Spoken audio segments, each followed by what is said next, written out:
wala man di aswang ko rumis, ano? Okay naman, akat naman. Ay, di pong ko doon, hindi na maganda raw. Doon, aswang na yung akong motor raw. Tapat, good.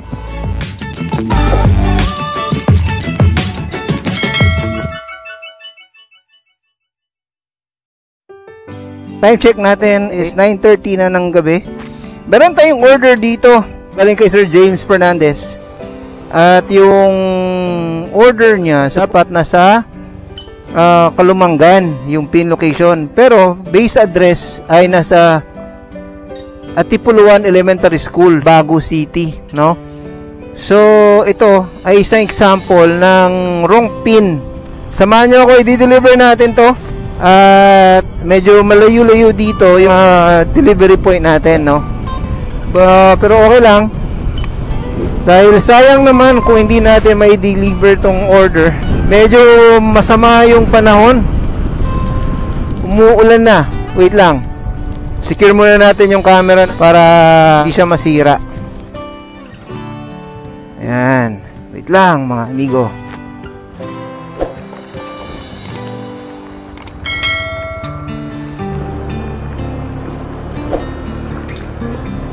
Doble ingat tayo dahil madalas ito isang example ng wrong delivery destination ng customer natin, lalong-lalo na kapag yung customer ay wala dito sa location kung saan i-deliver yung order. Ayan. So ito yung nangyayari kay Sir James, na nasa Manila siya, tapos yung magre-receive ng order ay dito sa Negros or sa Baguio. So hindi niya alam kung tama yung pin location na nailagay niya sa map. Basta address ng destination, akala niya mag-automatic na yung map na mapunta dun sa address na yun. Kausap ko siya kanina, sabi niya akala niya automatic. Talagang layo ng pin sa totoong destinasyon ng order. Nakausap ko naman si Sir James, magdadagdag na lang siya ng delivery charge para may deliver yung order niya, kasi sayang naman kapag hindi may deliver tong order, sayang yung ginastos niya. Tayo naman mga delivery rider, kahit na layo, basta nagka-agree naman kayo sa charge ng delivery, lang yan. Kasi hindi naman lahat ng order dito sa Grab 100% accurate yung pin. Minsan kulang-kulang dun sa pin location ng customer, minsan sobra, gaya nito malayo talaga. Buti lang dito, no, smooth yung daan. Nakita nyo, no, yung dinadaanan natin basa. Dito na tayo sa Abonan, kakanan na tayo dito mga amigo. Yan. So pag dumiretso tayo, iba na yan. So pag kumaliwa ka dyan, papunta ka ng Morsha. So dito tayo, since pupunta tayo ng Maaw, Baguio City. So eto na. So mula dito, pupunta doon sa Tipuluan, ay medyo matagal-tagal pa. Sementado, asfalto na rin, papunta doon sa Tipuluan. Sana maririnig nyo ako, no? Hindi yung hangin yung maririnig nyo.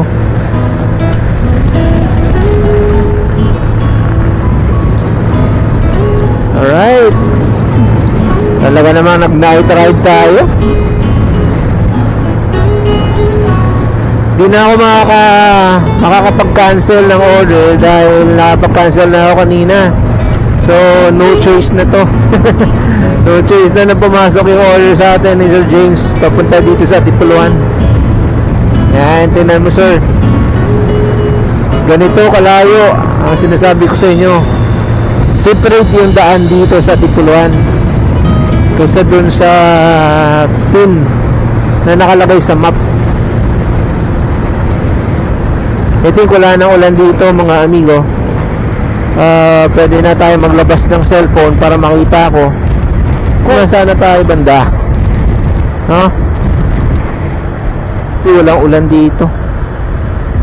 Doon lang pala banda sa kabila. Right, dandaan muna tayo.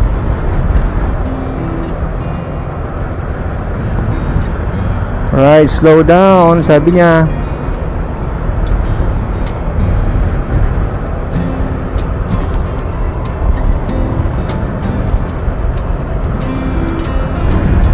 Buksan na natin yung app natin. Malayo pa, ayan, tingnan nyo. Ayan, Sir James, tingnan mo yung mapa. As in, dalawang separate to.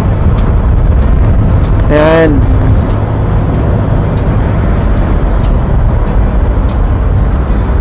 Tipuluhan. Ito na, dito na kami, Tipuluhan. Konti na lang. Konting-konti na lang. Slow down na tayo dito, mga amigo. Parang ito na yata ang Tipuluhan. Tipuluhan Elementary School, Barangay Hall,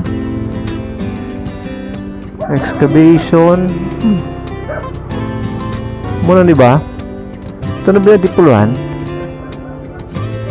Parang hindi pa yata.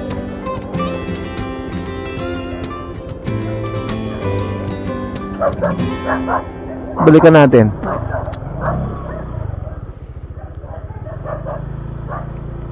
Balikan ko muna kasi hindi ako sure. Hindi, ito na lang gawin ko. I-search ko na lang sa Google yung Tipuluhan.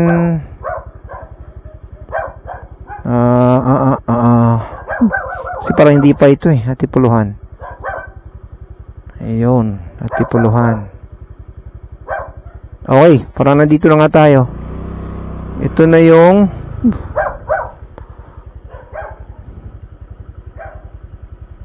ito na. Tabagan natin yung customer. Wait lang.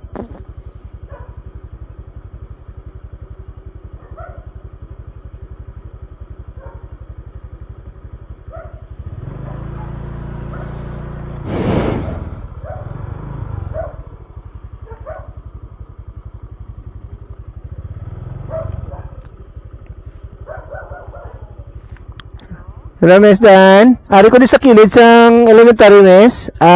Mula din bangga, pasulod? Oo. Ang bangga, gid right after sang school, ha? Amo na siya, ha? Okay.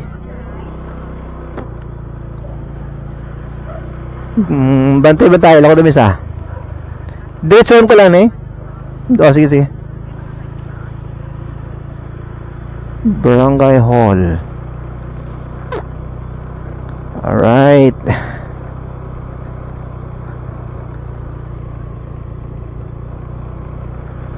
Ayan.